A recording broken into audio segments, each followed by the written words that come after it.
What's up, everybody? Welcome back to the channel. This is Legitical Response. Now, I talk about media manipulation all the time, and I've got a perfect example for you guys today. Look, I'm going to start this off by, okay, I use Ground News a lot. Not exclusively, but I do use Ground News for a whole lot of things. And I was scrolling through Ground News, and I saw this article title, right? This headline, and I'm like, ooh. So I click on it, and I start reading. I'm like, what the This totally just misleading. And I'm going to show you guys what it was. I'm going to start off showing you the Ground News headline, and then we're going to go to the actual headline and then read the story out. And it's mind-blowing what these people do to us. Check this out, y'all. Right off the top. U.S. prosecutors detail evidence in Trump election subversion case. Now, right, you would think, okay, oh, hang on. I want to read about this because, hang on, let me see if they're lying. Let me see if I don't know some information because, you know, I'm sure there's some information about this case that I don't know that I would really love to know because right now I'm currently backing Donald Trump. But if he was doing some really, really underhanded stuff, I want to know about it. But so far, from everything I can research and look into, yeah, the DOJ has been weaponized against this man, and all of these indictments against Trump are just garbage. They're novel legal theories that they're trying to twist the law and make it work, make it stick with something totally different. It's absurd. It's just outright absurd if you ask me, but let's get into this. A U.S. judge on Wednesday made a public court filing in which federal prosecutors laid out their evidence accusing former President Donald Trump of illegally trying to overturn his 2020 election defeat. Now, that was the synopsis, I guess you could call it, but let's get into the actual story because it's like, what? Check this out. This is from the AP. Prosecutors. Trump resorted to crimes after losing 2020 election in failed bid to cling to power. Right? Like, hang on. That's what an election is, by the way. Yeah, they're trying to remain in power. You love how they word this stuff. The phrases they use to make it sound evil and sadistic. But it's not. It's not by a long shot. But let's see what all this evidence is, right? Let's see this evidence and see what the hell Jack Smith's trying to do to Donald Trump. Donald Trump resorted to crimes after losing the 2020 election, federal prosecutors said in a court filing unsealed Wednesday that argues that the former president disregarded the advice of his vice president and other aides and is not entitled to immunity from prosecution over his failed bid to remain in power. Huh? So that's what they're starting off with. Now, when I read this, I'm like, okay, let's keep going. The filing was submitted by Special Counsel Jack Smith's team following a Supreme Court opinion that conferred broad immunity on former presidents for official acts that they take in office, narrowing the scope of the prosecution charging Trump with conspiring to overturn the results of the election he lost to Democrat Joe Biden. As a matter of fact, he did lose. But you know what? Legal challenges, when you see some fraud and you bring that to court, yes, you know what that's called? Trying to overturn an election, right? Because you think you won and you saw some fraud, so you're going to bring that to court and see what happens. Now, this is how we're manipulated into oblivion. They try to tell us this. That's all Trump did, right? You could talk about the fake electors case, but we'll get into that because they do mention that a little bit later. Check it. Let's keep going. The purpose of the brief is to convince U.S. District Judge Tanya Chutkan, who, by the way, probably doesn't need much convincing, that the offenses charged in the indictment are private rather than official acts and can therefore remain part of the indictment as the case moves forward. Although the defendant was the incumbent president during the charged conspiracies, his scheme was fundamentally a private one, Smith's team said, adding, when the defendant lost the 2020 presidential election, he resorted to crimes to try to stay in office. That's your evidence here? Like, really? You're just saying he resorted to crimes and not showing any evidence? Where's all this evidence at, Jack Smith? We want to see what happened. Oh, but wait, there's more.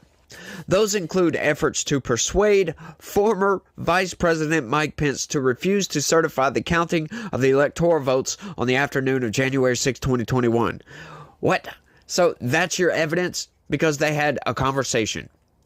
They had a conversation and he said, don't certify those slates of electors because some of these states, this state, this state, this state, and this state, they're still disputing the electors. And the governors sent them in anyway to be certified. But they're still being disputed. So, yeah, legally, now it's once again, just like what the DOJ is using, it's a novel way to work around this because this is a provision that has never really been used before. The vice president had the authority to not certify the slates of electors if, they had a pretty good reason to do so. Now, fraud would be a pretty good reason to do so.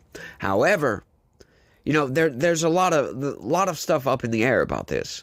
Like, we need to see the unsealed. We need to see all the evidence. At least I do. Because, once again, like I said, from the research I've done, from what I can find out, hang on, Trump just brought these cases to court. They had the slates of electors. One thing about those slates of electors, right quick, you'll hear the corporate press and you'll hear left-wing media. They always say, Trump sent in electors. No. You can't do that. Right. He didn't send any slates of electors. I'm sorry. A Republican or Democrat presidential candidate or president himself has nothing to do with the slates of electors. Nothing whatsoever. Those are certified by the states and sent in by the states. The president and his team, his whole campaign, have nothing to do with the slates of electors whatsoever.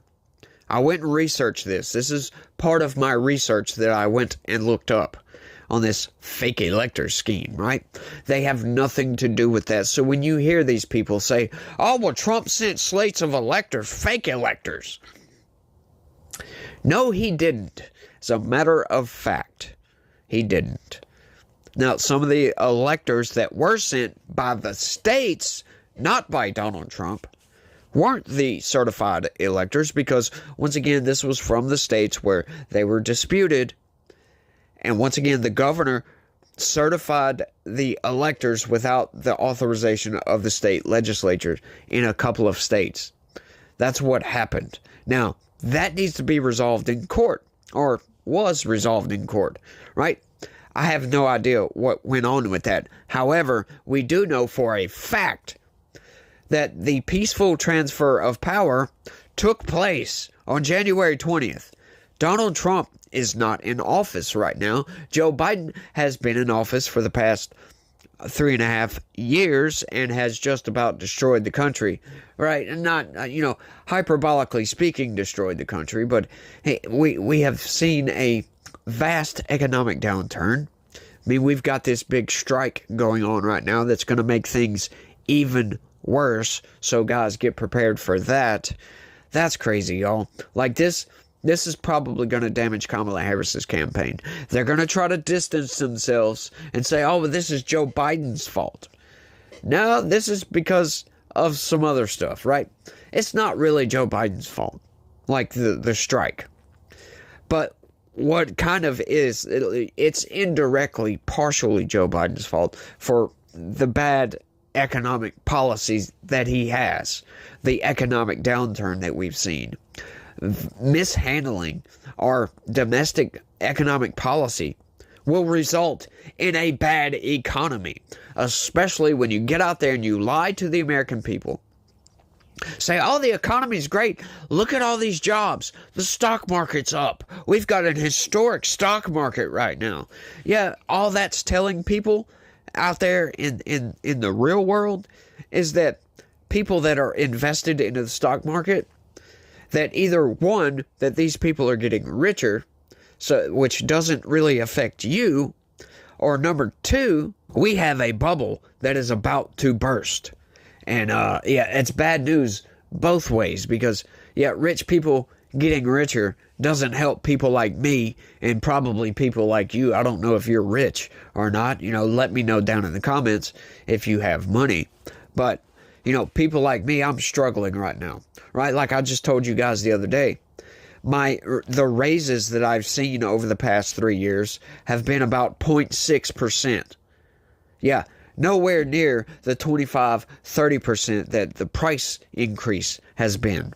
So yeah, I'm kind of struggling right now versus what I was doing pre-pandemic. I'll put it that way. Yeah, so let's keep going and see what else they're talking about, because yeah, it's not much else other than what we was talking about. The following includes details of conversations between Trump and Pence, including a private lunch the two had on November 12th, 2020, in which Pence reiterated a face-saving option for Trump, telling him, "Don't concede, but recognize the process is over," according to prosecutors. Right. Like, none of this is illegal, by the way. You can talk to your vice president about policy or about what's going on with the election. And there's nothing wrong with that. Like, they're throwing this into the article like there's something wrong with Mike Pence and Donald Trump having lunch to discuss strategy about the election. It's like weird. In another private lunch days later, Pence urged Trump to accept the results of the election and run again in 2024. "I don't know. 2024 is so far off," Trump told him, according to the filing. But Trump disregarded Pence in the same way he disregarded dozens of court decisions that unanimously rejected his allies' legal claims, and that he disregarded officials in the targeted states, including those in his own party, who stated publicly that he had lost and that his specific fraud allegations were false, prosecutors wrote. You love how they word that, right? They didn't debunk all of his court cases. He didn't lose those court cases. It was just his allies' legal claims were rejected, right? What they're not telling you is, and this is another lie by the corporate press, is that over half of all those court cases that Trump brought were turned down upon standing, which means they don't look at the evidence. They just look at who's bringing the case and say, yeah, you don't have standing to bring this case. This case needs to be brought by John Smith or somebody actually affected by the fraud, or, whatever the case is. It would have to be brought by somebody else. The President of the United States cannot sue for these reasons. Right? So they turned it down upon standing, didn't look at the evidence, regardless of what the corporate press tells you, because that's what that is. If you go and look up the definition of that, that's what it'll tell you. These people will lie to you and say, "Oh, but there's no evidence of fraud." No, there was evidence of fraud, for sure. But you couldn't prove it because they wouldn't take the court cases. They were turned down upon standing. So there's that. This is one of the main reasons why I'm still behind Trump, right? Like, if all this would have went down and I would have never researched any of this stuff, if I would have just wanted to stay tuned out of politics, I would be, not voting for anybody essentially right now, because I was fed up with Trump, to be honest with you. After 2020, after January 6th, and all these prosecutions, I'm like, in my mind, logical thought, the DOJ isn't going to just bring prosecutions for no reason. But they did, which is true. I'll be outright, that's true.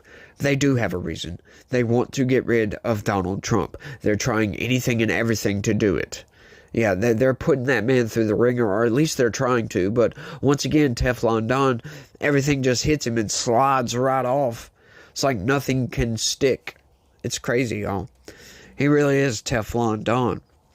Trump's steady stream of disinformation in the weeks after the election culminated in his speech at the Ellipse on the morning of January 6, 2021, in which Trump used these lies to inflame and motivate the large and angry crowd of his supporters to march to the Capitol and disrupt the certification proceeding, prosecutors wrote. Once again, like they love to leave out that he also stated, peacefully march over there. Be peaceful. That doesn't mean go and fight with cops. That doesn't mean break into the Capitol. He is not responsible for that. If he wouldn't have told those people to be peaceful, if he wouldn't have come out afterwards and say, we're the party of law and order, go home in peace, blah, blah, blah, blah, blah, you've seen the clips, then no, I once again, I wouldn't be backing Trump, because from outside of that, it does appear that that's what happened. He shows up, He gets these people to go to this rally, and then they start fighting with cops. However, he told these people to be peaceful. It's not his fault that they disregarded what he said and started fighting with cops anyway. But to narrow in on this, because I love my rants, y'all. Speaking of that, January 6th, they've gone after so many people, peaceful protesters. We've got political prisoners currently sitting in jail in the United States right now. That is nuts, right? We're supposed to be the democracy, right? Democracy. We're supposed to be the democracy, the land of the free, home of the brave. But we're not living up to that right now because our leaders have failed us. At least a lot of them have, right? Like, not all of them. We've got a lot of good people in state and local. But federal, like Congress, is garbage. Congress is outright garbage. The federal bureaucracy is corrupt beyond repair at this point, right? Like, not necessarily beyond repair, but it's like you're going to have to really do some hacking away at the federal government to get that corruption out of there. You're probably never going to get rid of it totally, but you can get it to sustainable levels if you want to put it that way. But it's just getting to a point where the government has seemed to fail us, and it's just not looking very nice when we have political prisoners in this country. They've weaponized the DOJ against the Republicans, specifically conservatives, Trump supporters. They most certainly have done this. I mean, hence, January 6th, political prisoners, right? Like, the corporate press and the media, they'll come out all the time and say, oh, look, Trump wants to release rioters from prison. Like, no, he doesn't. He wants the people, the peaceful protesters, he wants those people's sentences commuted, pardoned outright. Just get these people out of jail because they didn't fight with cops. They didn't disrupt any election certification process, right? The peaceful people, which is the vast majority of people that were arrested for January 6th. Like, it's just crazy. And the manipulation on this article, right from the beginning, telling you, they detail all the crimes that he committed. And then they go on to state that, they're just talking about Donald Trump talked with Mike Pence at lunch once, and then they talked another time. Like, what? Like, come on, guys. We need some juice. We need the evidence here. Like, seriously. It's been unsealed, so for you guys, I'm going to go and look and see if I can't find the indictment, like everything, because the news article said it was unsealed, so, I'll see if I can look into that and find everything, and hopefully I do, because if we have any new information that I didn't have beforehand that is actually incriminating of Donald Trump, you better believe I'm going to make a video on it, and we're going to rethink our position here. Although, I'm not going to back Kamala Harris, however, but, things might change with Donald Trump if he turns out to be a criminal.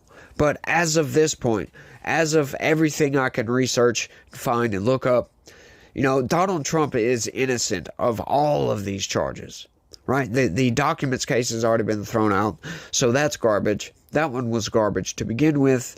I understand that, with the documents case specifically, there was an argument to be had over some of those documents, right? Like, I'm sure the government doesn't want to get rid of documents. They don't want a civilian, regardless if he was a former president or not, having these documents. However, Donald Trump does enjoy Secret Service protection. He does have a pretty big house with a secure location that he can store these documents in. But once again, stuff like this needs to be adjudicated in the court system, right? So I would be looking forward to see that, if that would have been played out how it should have, which there should have never been an indictment.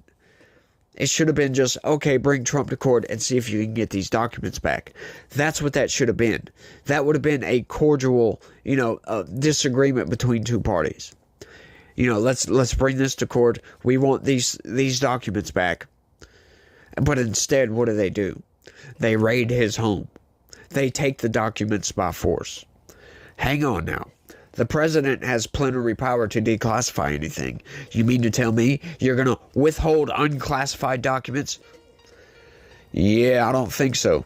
These people are corrupt, folks, and they're just trying to go after this man for anything that they can. They are perverting our law system. They are perverting our Constitution, which is going to be on the next video, by the way. Yeah, the next video is talking about censorship, and the House Democrats are on the prowl, if you will. But I think that's all I got for this one, y'all.